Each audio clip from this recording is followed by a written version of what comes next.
Hi, I'm Monica, and I have a big dream. I'm from a small town where everyone knows each other. But I wanted to see the world and learn English because English is the most important language if you want to talk to people from all over the world. One day, I told my parents, I want to go to France to study and to learn English. At first, they were very surprised. My mom looked at me with worry in her eyes. She said, Monica, it's very far, and you will be alone there. Are you sure? I nodded and said, Yes, Mom, I'm ready for this. I need to do it for my future. After a lot of thinking, my dad finally said, Okay, Monica, we believe in you. Go and learn. Make us proud. My mom was a bit sad, but hugged me tight. The day I left, she cried, and even my little brother looked sad. I hugged them, feeling both excited and scared. On the plane to France, everything felt new. I had never been in an airplane before, so I kept looking out of the window. I sat next to a kind lady who saw that I looked nervous. She smiled and said, Are you traveling alone for the first time? I nodded. She said, You're very brave. If you need help with anything, ask me. The flight was long, but I was too excited to sleep. I kept thinking about my new life in France, the friends I would make, and most importantly, learning English. When I reached France, everything looked so different. The streets, the buildings, and even the people, they were all new to me. I took a taxi to my apartment, and when I got there, I was so tired that I threw my bags and shoes on the floor, just like I did at home. I thought I was alone, but then I heard a voice. Hey, you must be Monica. I turned around and saw a girl smiling at me. Her name was Sarah, and she was my roommate. She laughed and said, Monica, here we have to keep things tidy, okay? I felt a little embarrassed, but laughed with her. Sarah was kind, and we became friends quickly. She taught me many things about living in France, like how to buy groceries and where to catch the bus. I knew that France was an expensive place to live, so I looked for a part-time job. I needed to earn some money to help pay for my studies and my daily expenses. After a few days, I found a job in a small cafe nearby. My job was to serve coffee and clean tables. It was hard work, but I liked talking to people, even if I didn't know a lot of French. Many people in the cafe were friendly and happy to give me tips for learning English. One of my favorite customers, an old man named Mr. Pierre, told me, Always listen carefully to how people speak. That's how you will learn pronunciation. I listened to him carefully and practiced every day. When I started my classes, I felt nervous. There were many students from different countries, all trying to learn English. Our teacher, Mrs. Taylor, was very nice. She said, Don't worry if you make mistakes. Making mistakes is part of learning. She taught us new words every day and helped us practice pronunciation. Mrs. Taylor always said, Practice speaking as much as you can. Speak to everyone, even if you feel shy. One day, Mrs. Taylor gave us a great tip. Use small, simple words. Don't try to speak perfect English from the start. Just start talking, and you will get better every day. I found that very helpful, so I started using simple words in English with my friends. Living in France was exciting, but I missed my family every day. I missed my mom's cooking, my dad's funny jokes, and even my dog Max. Sometimes at night I felt lonely, but I remembered why I was there. To learn, to grow, and to become fluent in English. In France, people eat so many different things. For breakfast, they eat something called a croissant. It's a soft, flaky bread that tastes amazing. But my favorite thing was that everyone seemed to love Nutella. People ate Nutella on bread, on pancakes, and sometimes just by itself. It made me laugh because I never thought people could love one thing so much. I was also learning to cook because food in restaurants was very expensive. Sarah, my roommate, showed me how to make simple dishes. We often made pasta and salad because they were quick and easy. One thing I loved about France was how safe it felt. Sometimes I came back to my apartment late at night, even at 2 a.m., and I didn't feel scared. It made me feel free knowing I could explore and come home safely. After I settled into my apartment with my roommate Sarah, things began to feel a little easier. Sarah and I quickly became close friends. Every night, after we'd throw our bags and shoes around, we'd sit in the living room, chatting about our classes and life back home. She was from England, so her English was perfect. I told her my goal was to speak like that someday too. One of the biggest parts of my journey has been my English class at the university. Our teacher, Mrs. Taylor, is incredible. She's this friendly, encouraging person who always makes us feel comfortable. On the very first day, she said, "Learning English isn't about being perfect. It's about expressing yourself. Speak from your heart." I'll never forget those words. It helped me feel less nervous about making mistakes because I knew they were just part of the process. In every class, Mrs. Taylor would make English feel alive. She had us speak in pairs, listen to short English stories, and even play games. She told us the best way to learn is by using English as much as possible. "Don't be afraid," she'd say. "Even if you only know a few words, use them. The more you speak, the more you'll learn." I began following this advice whenever I could, even practicing with Sarah at home. We'd talk about our day, the funny things our classmates said, and even our dinner plans, all in English. One day, Mrs. Taylor told us something that changed the way I thought about learning. "Imagine you're a child," she said. "When children learn a language, they copy what they hear. Do the same. Listen to English, copy the sounds, and don't worry if it's perfect." I started watching short English videos with subtitles, paying close attention to how the words sounded. I repeated phrases quietly to myself, feeling a little silly at first, but knowing it was helping me. Mrs. Taylor had all sorts of creative ideas for learning. She gave us fun homework, like picking 5 new words each day and using them in sentences. The first day I tried it, I picked words like delicious, enjoy, and amazing. I kept saying, "This food is delicious," or "I enjoy my English class." By the end of the week, I felt comfortable using these words without even thinking about them. Reading was another skill Mrs. Taylor encouraged us to practice. She suggested starting with simple books, maybe children's books, since they were easy to understand. She said, "Reading helps you learn new words, understand how sentences are built, and even practice pronunciation." I went to the library and borrowed a short book in English. At first, I had to use a dictionary for many words, but soon I noticed I could read more and more without it. Every time I finished a page, I felt a little thrill of excitement. "I'm doing it," I tell myself. "I'm really learning English." Besides reading, Mrs. Taylor encouraged us to listen to English music and watch movies. "Movies are like real-life English lessons," she explained. "You hear how people actually talk." That weekend, I watched Finding Nemo in English. I laughed, I understood some parts, and when I got lost, I just enjoyed the movie. Sarah joined me, and we both tried repeating some funny lines afterward. We'd laugh when our pronunciation wasn't perfect, but little by little, it was getting easier.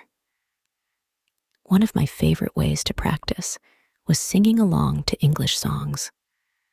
Sarah and I would listen to Ed Sheeran, Taylor Swift, and try our best to keep up with the lyrics. It was a fun way to practice English without feeling like we were studying. Life in France wasn't all easy, though. I needed to handle my finances carefully. Living here was expensive, and I missed my family terribly. I remember one night, after a long day at school and work, I was alone in the kitchen, staring at my phone, wishing I could see my mom's face. I missed her food, her warm hugs, even the way she'd say, "Monica, you're stronger than you think." But Sarah was always there for me. She reminded me that it's okay to miss home, and that I wasn't alone. "We're all in this together," she'd say, and it helped me feel less homesick. The part-time job I'd taken up was at a small cafe. It was my first job where I had to speak English with customers. The first week, I was terrified. My words would come out mixed up, and I'd often say things twice. But over time, it got better. One of my regular customers, a kind older woman named Anne, would smile at me every time she came in. She'd say, "You're doing great, Monica. Just keep talking." Her kindness made me feel less nervous, and soon I was able to handle conversations with ease. One night, Sarah and I stayed up talking about life, dreams, and all the small struggles we were facing. She told me, "You're so brave for coming here and learning a new language. Every step you take is bringing you closer to fluency." It was moments like these that reminded me why I was here. Learning English wasn't just a class or a job requirement. It was a key to my dreams. One day in class, Mrs. Taylor announced, "We're going to celebrate everyone's birthdays together in class." She said birthdays would be a perfect time to practice speaking English in a fun way. I thought it was such a lovely idea. Whenever it was someone's birthday, we would all bring small treats, sing happy birthday in English, and give speeches to celebrate. It was amazing because we all got to talk, make each other laugh, and learn new words. On my birthday, Mrs. Taylor even brought a little cake for me. Everyone sang, "Happy birthday, dear Monica." I felt so happy, and it made me feel like I had a new family here in France. Afterward, Mrs. Taylor gave us a short writing exercise. Each person had to write a birthday wish for me in English. It was wonderful to read everyone's wishes. Some were funny, some were sweet, and it helped us all practice writing in English. Mrs. Taylor had another interesting idea for learning. She introduced English Culture Day, where we would pick a theme related to English-speaking countries. One week, the theme was American Diner. She decorated the classroom with red and white colors, and even brought in American-style snacks. She said, "Today, we're going to practice ordering food in English as if we're in an American diner."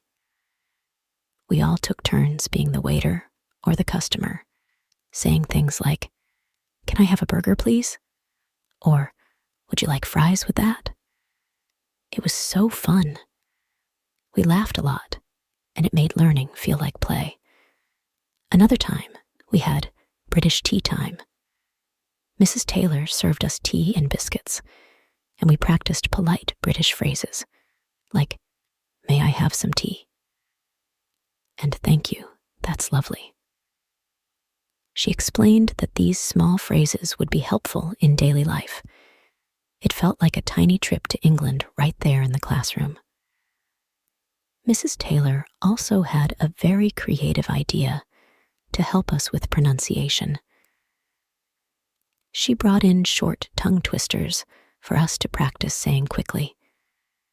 We tried phrases like, "She sells seashells by the seashore," and "How much wood would a woodchuck chuck if a woodchuck could chuck wood?" At first, we all sounded funny, but as we repeated them, our pronunciation got better.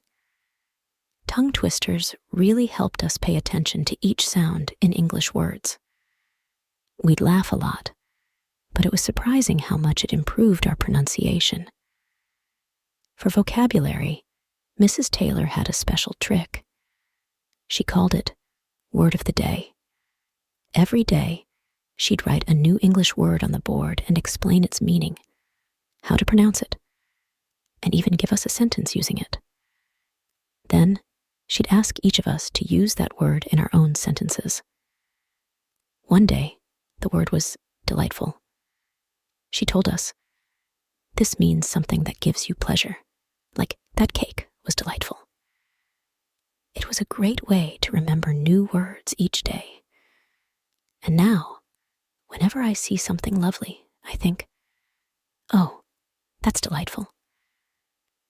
Mrs. Taylor knew it was sometimes hard for us to speak English naturally, so she made us play a game called English Conversation Jar. She had a jar full of small paper slips, each with a question like, "What's your favorite food?" or "Tell me about your dream vacation." We'd pick a slip and have to answer in English. It helped me feel more comfortable speaking because I could talk about things I liked or wanted to share. Every time I picked a new question, I felt more confident, and it slowly became easier to talk without overthinking. One day, Mrs. Taylor surprised us with a story writing project. She said, "Everyone loves stories, so why not try writing one in English?" She gave us a week to write a short story, and she told us not to worry about making mistakes. "This is for fun, not for grades," she said. I wrote about a magical dog that could talk, and I had so much fun creating my little story. When I read it to the class, everyone clapped, and it made me feel so proud. Writing stories helped me put sentences together and use the vocabulary I'd learned in a creative way. Of course, Mrs. Taylor didn't forget about listening practice. She'd play short English conversations for us to listen to, like a conversation at a grocery store or a simple phone call. We'd listen carefully, and then she'd ask questions to see if we understood.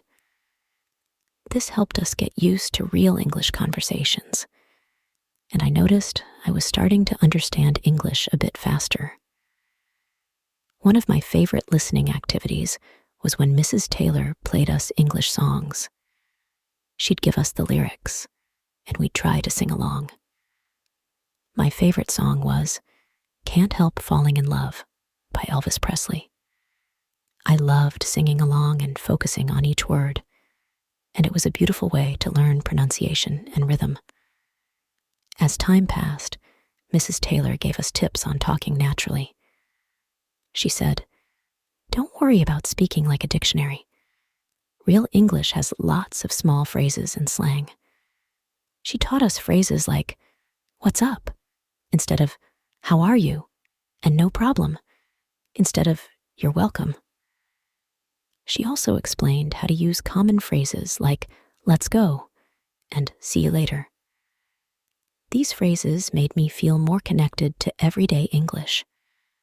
And there was something else I'll never forget.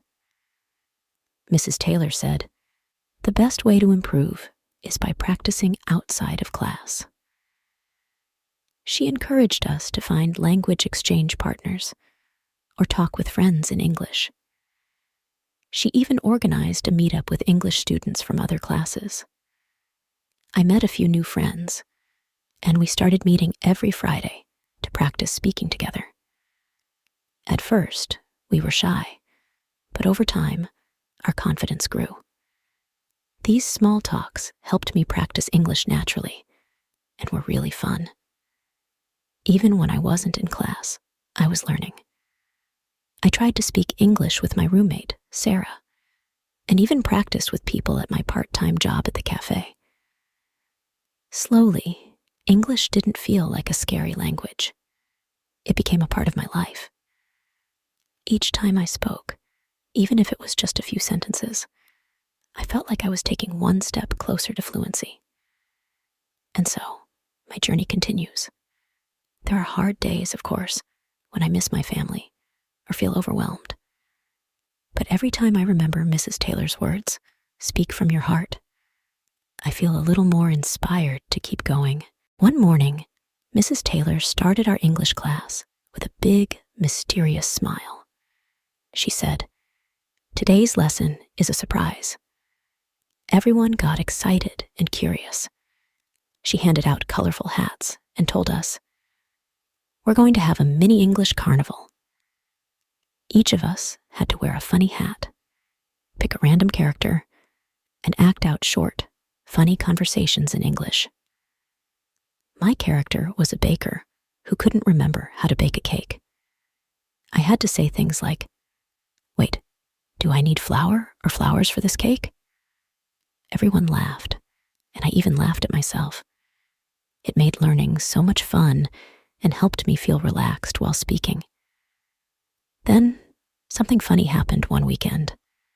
I was at my part-time cafe job, practicing my English with customers. One customer looked at me with a puzzled face when I asked, "Would you like some extra creme?"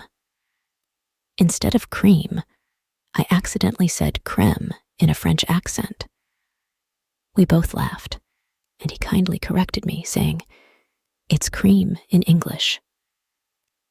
That small mistake turned into a fun memory. It taught me that mistakes are part of the learning process. Every little misstep became a stepping stone. One of my favorite memories was when Mrs. Taylor organized a Cooking in English Day. She said, "Cooking together helps with listening and following instructions." We all gathered in the school kitchen to make English scones and sandwiches. She gave us instructions like, whisk the eggs and add a pinch of salt, and we had to repeat after her. There was flour everywhere, and one of my friends even put salt instead of sugar in the scones.